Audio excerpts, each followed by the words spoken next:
What's going on, guys? And welcome back to another episode of Exploring the Unknown. I feel like that's robotic anymore, to be honest with you.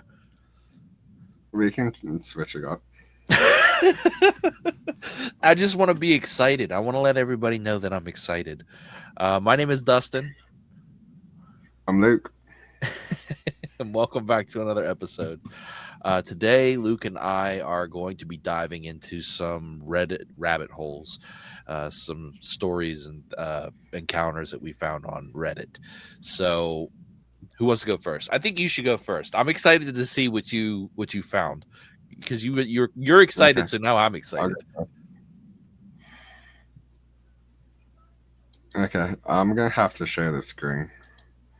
Okay. Um, I'll share the screen because mine's This is a video. This Oh. one is a video. Oh, I didn't find no videos. Now I feel some type of way. Go ahead. Okay. Look at this thing. This was recording. I forget where it's at. Let's see if I can make that bigger. Here we go. Does that help any?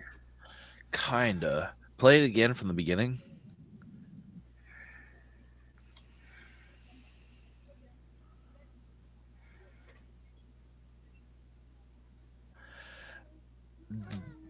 That is strange. What are they saying in the video? Are they saying anything? They're not saying anything. No. The way that it moves, it almost looked like it could be like some sort of kite or with a really long ribbon tail or something, maybe. I don't know. What did the thing say? What do you think it is?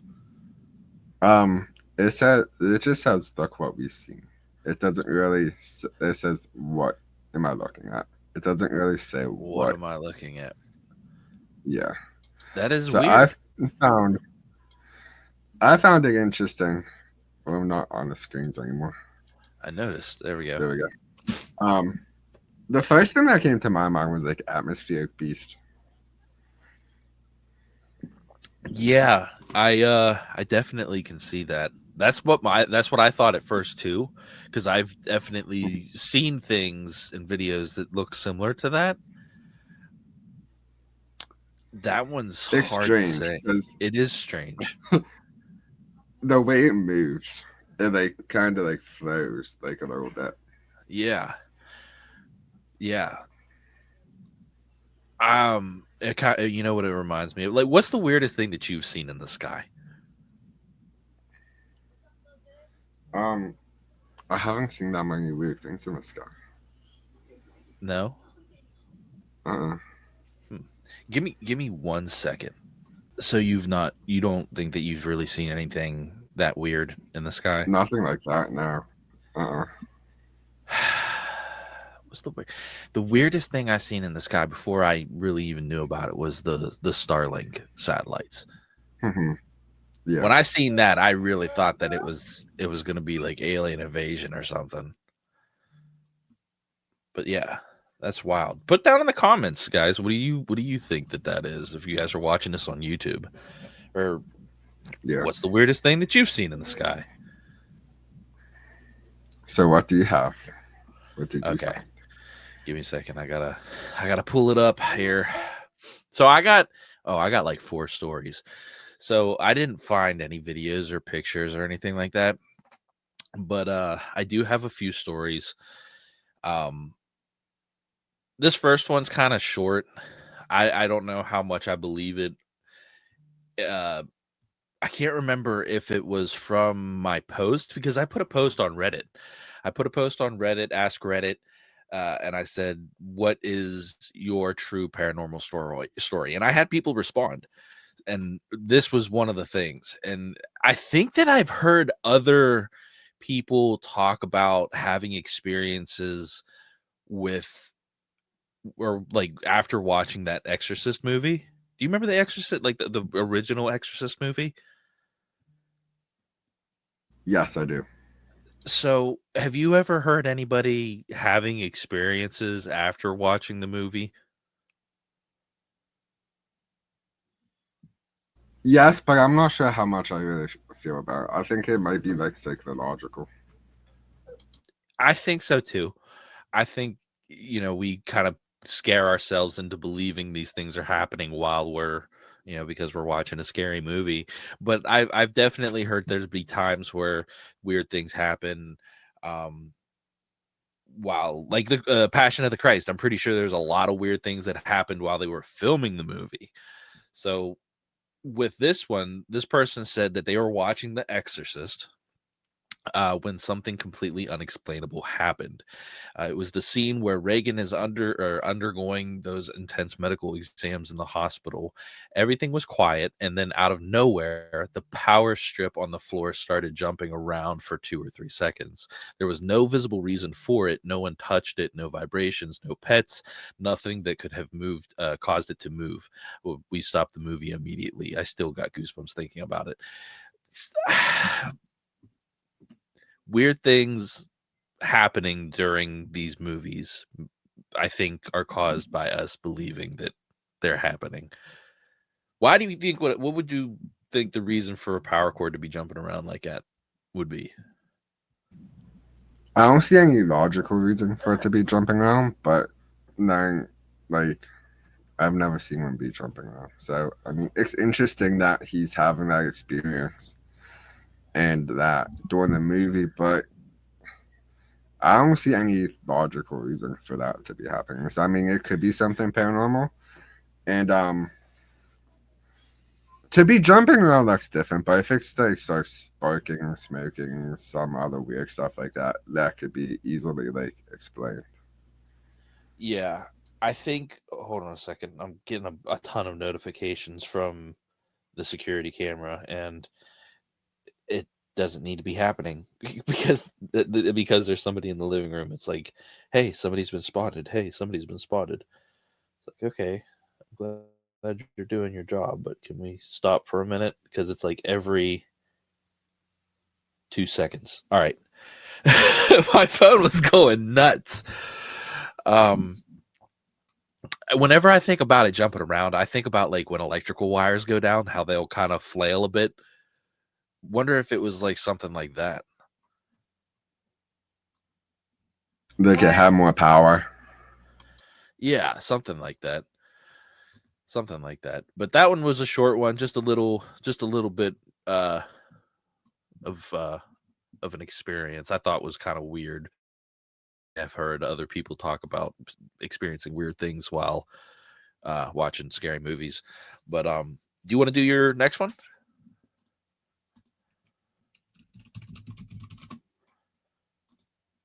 I think you're muted. Yeah, let's exit my other thing out so we can get it up. So this is my next. Someone took a picture of something, and this is what they seen. So I found this one interesting because we talked about these once before.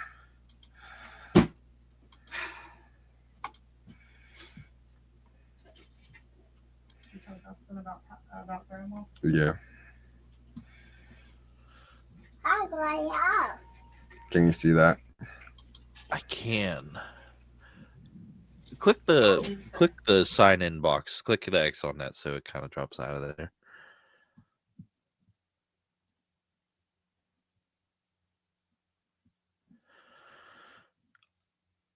What is it? It looks like a turtle.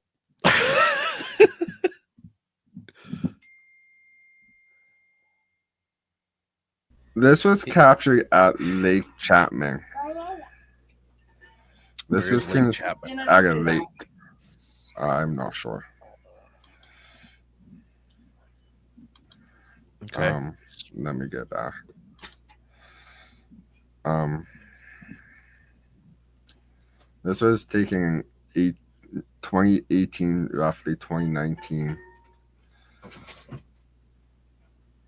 Which, the thing is, they don't have sea turtles in lakes. So, Oh no, what are they saying it is? they Are they didn't saying say. it's anything? They didn't say. It's just some weird thing that somebody got a picture of. Yeah, they didn't say what it is. They just said it was captured in 2018, 2019 at Lake Chapman. Okay. Here, right To here, me, it Lake looks like a Chapman's turtle. Could Chimpy. there be a I mean, it could champy? possibly be a turtle. Wait, no, that's like. Have you ever? I'm pretty sure this is what it is, but have you ever heard of champy? No, I'm pretty sure that it's like Ray's Town's Ray. then that would be very interesting. Uh, in American folklore, Champ or Champy is the name of a lake monster said to live in Lake Chaplin. Yeah, so I didn't even know that. No, I didn't know that. I forgot it I because know about it. I remember we were talking. We did that episode on serpents. You know, are there monsters in our lakes? And Lake Chaplin was not one of the ones that we covered. Well, there we go. Now we're covering it now. There we go. Lake That's Chapman's interesting. sea monster. So that means there's Yeah, I more found than that one. very interesting. Yeah. Mm-hmm. Heck yeah. That's a good find.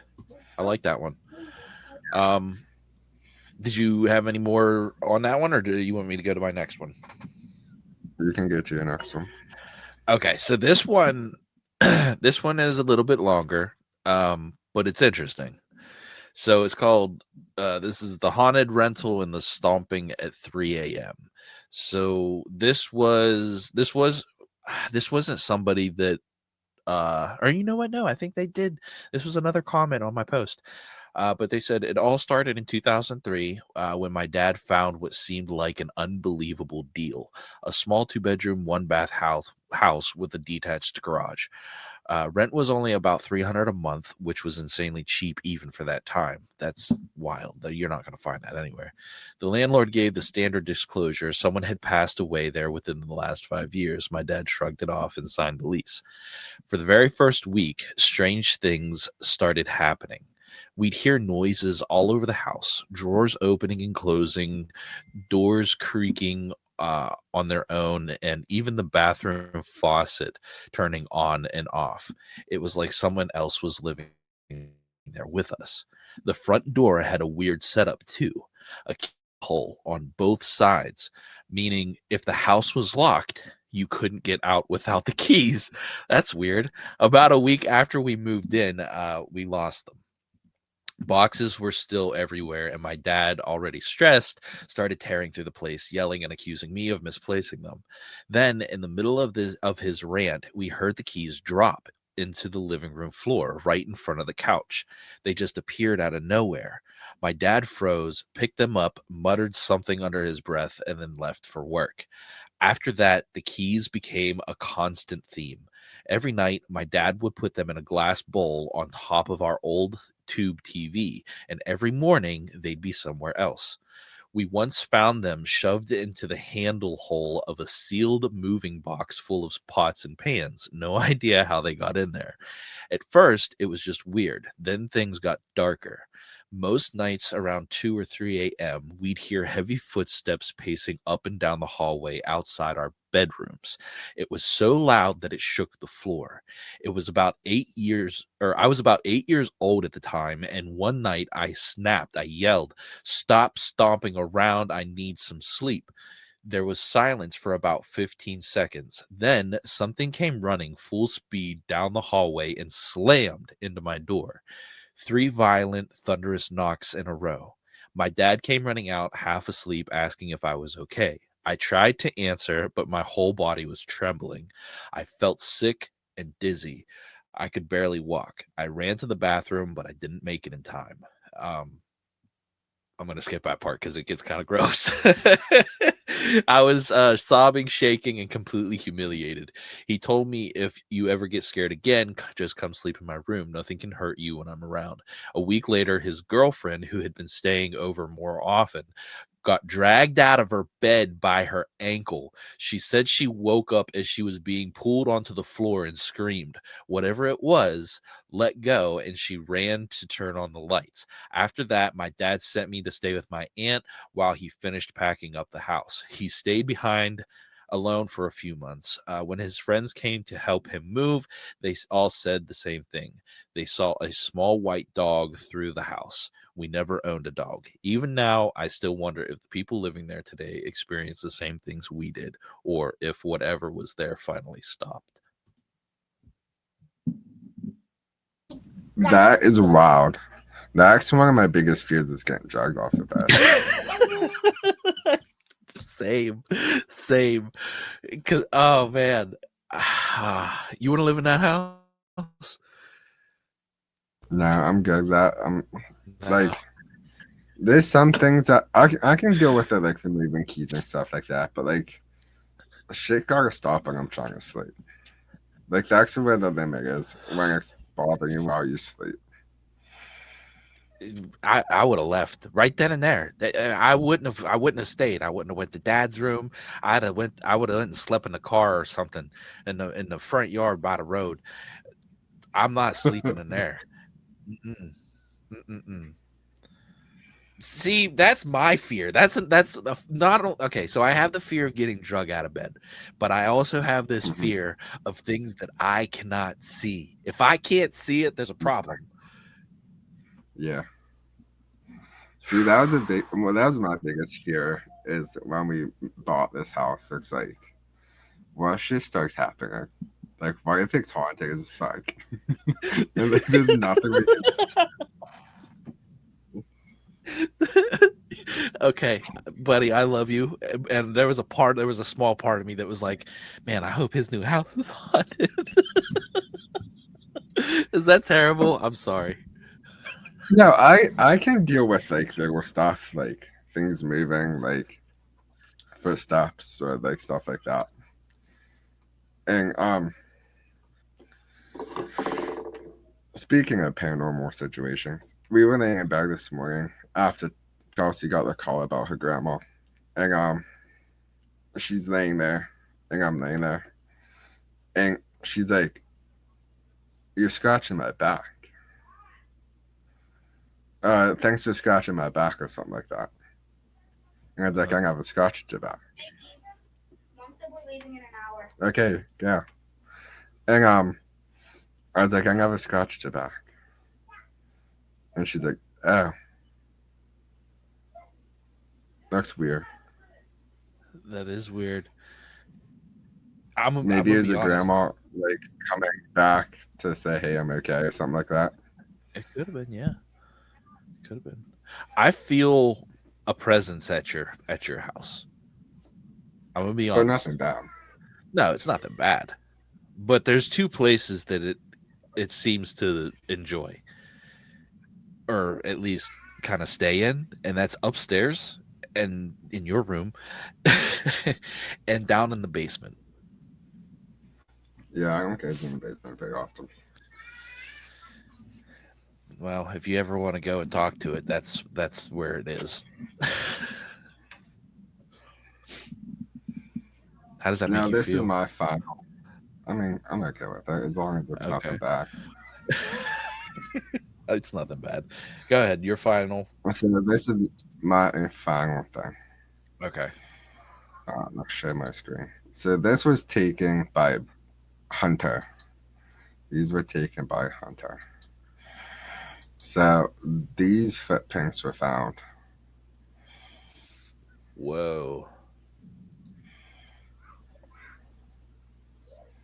So there's a story with this one too. There's a story with this Okay. one. Okay. So it says my uncle just got back from elk hunting trip near Oregon. He says that one night he was heading back to camp in the dark when a 25-pound rock was thrown at him, almost hitting him in the head. The next morning, he went back to the site where he found these tracks in the mud. He wanted to keep following them, but got a bad feeling, so went back instead. I got this story through my dad, who my uncle contacted once he got back from the trip. I have not talked about I have not talked to my uncle directly. However, my dad has pestering him, wondering if it was real or not. Knowing my uncle's staging as a hoax is not something he would do. When so they're saying his uncle wouldn't do this, which I Right. this doesn't look like his footprints. Um, and he says he has no reason to believe that he didn't hoax it.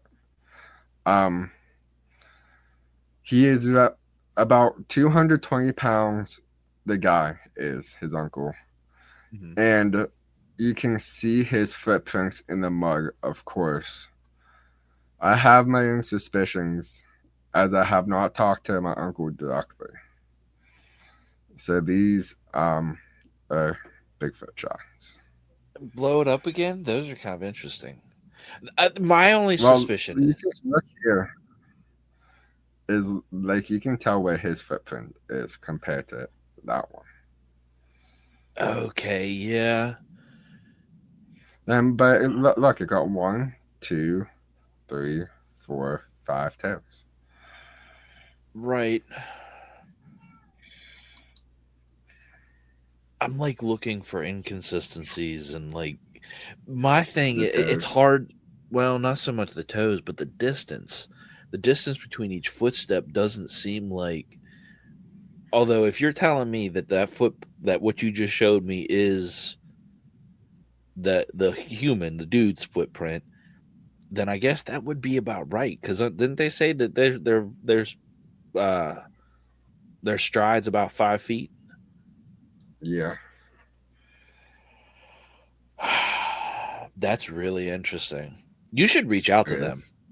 is. You should Oh, reach out to them. Like I can't. yeah. We should reach out to them. I sent you the You're just link better for at the. doing it. You do it all the time. Go ahead. I sent you the link for the thing, so you have it. Well, I'll reach out to them. I'll reach out to them.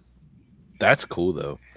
I would like we haven't done a whole lot of Bigfoot stuff in a long Mm-mm. time as far as like episodes go. Maybe we should kind of circle back a little bit and kind of refresh. We might have to do that. Yeah. So I got two more. Okay.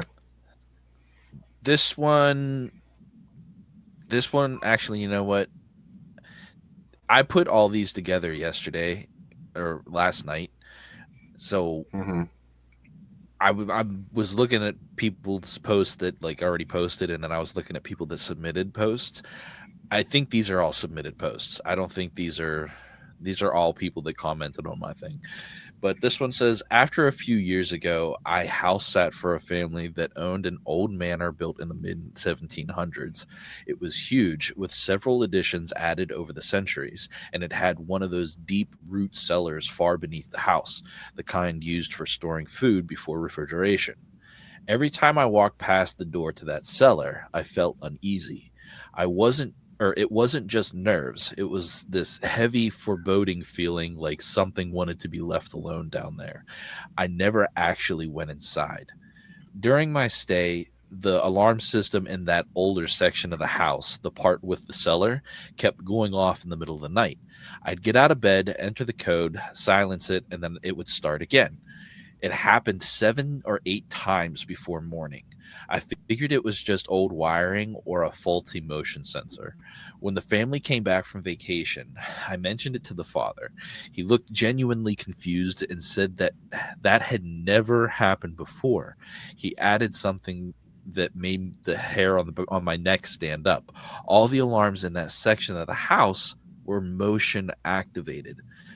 Later, I learned more about the history of the area. The manor was located near a Quaker meeting house, and that region was heavily involved in the Underground Railroad. Families in in that neighborhood had used their root cellars to hide people escaping slavery. My own family is ancestrally Quaker.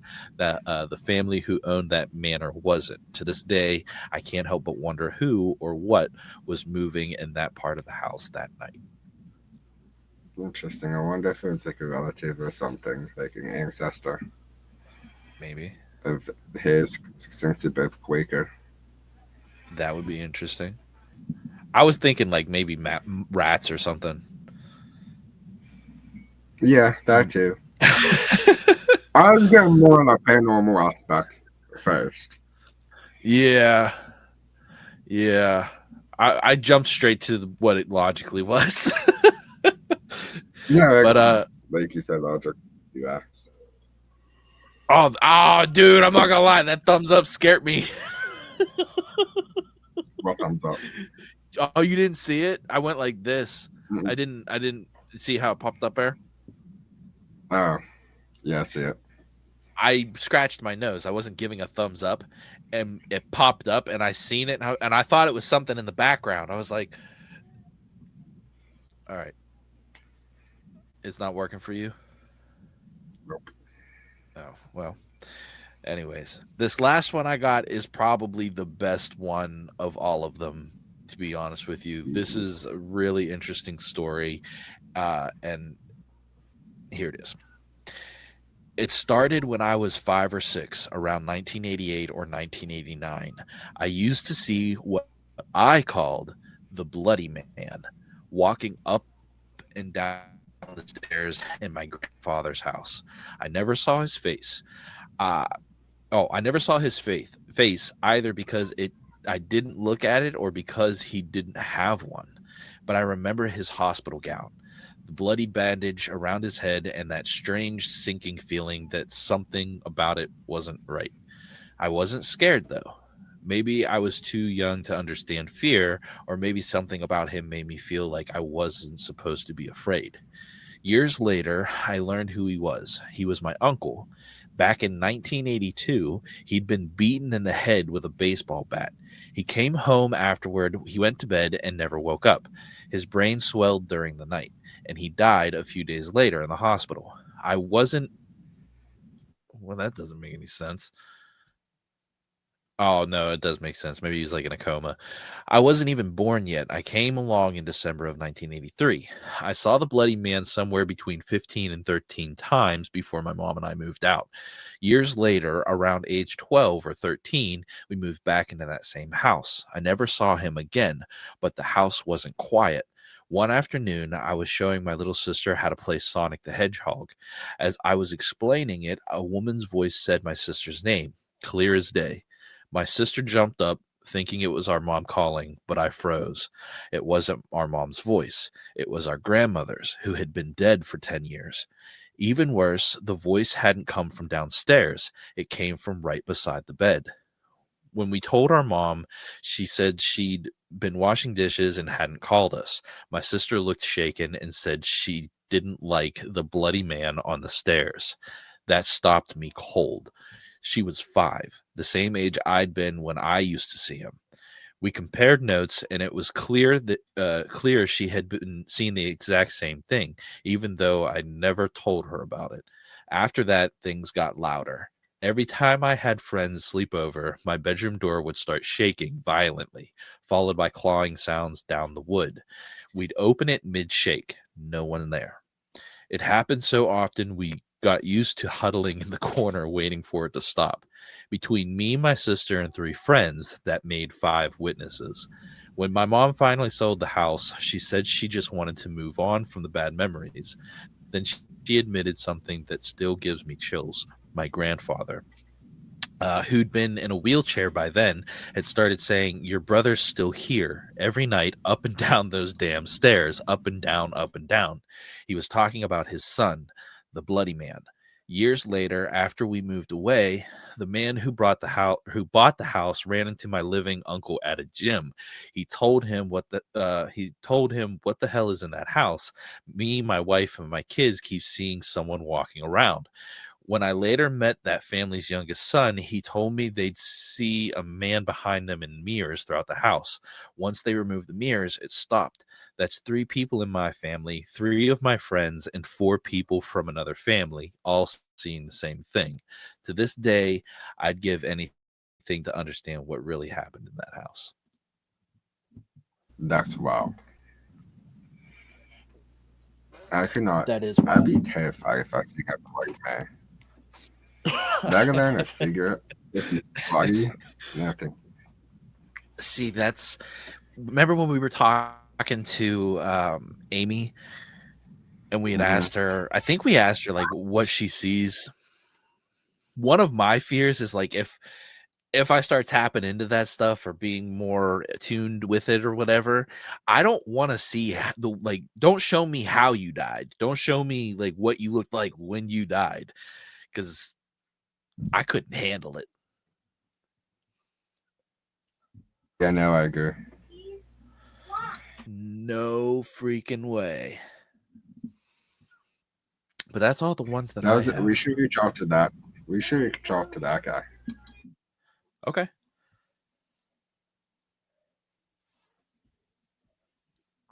Sorry, I had to take a drink. That was a long one to read.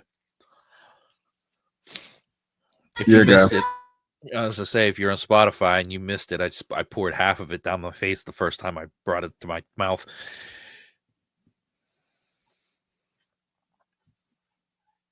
Yep. But if you guys have a story, if you're listening to this, you have a story, an encounter, a cryptid that you've seen, you want to come on the show or tell us your story, reach out to us at exploringtheunknownpod@outlook.com, or you can call our hotline, which is 412 oh crap, it's 412 something. Give me a minute. Something. We'll have to figure it out. Nobody's called it yet, so like I don't think about it. I don't know. I need to remember it. I need to try to remember it. Jeez, a whiz. It's 412-533-3483. I'm gonna create some kind of jingle that way I can remember. Like, I don't know. Never mind. Take it away, Luke.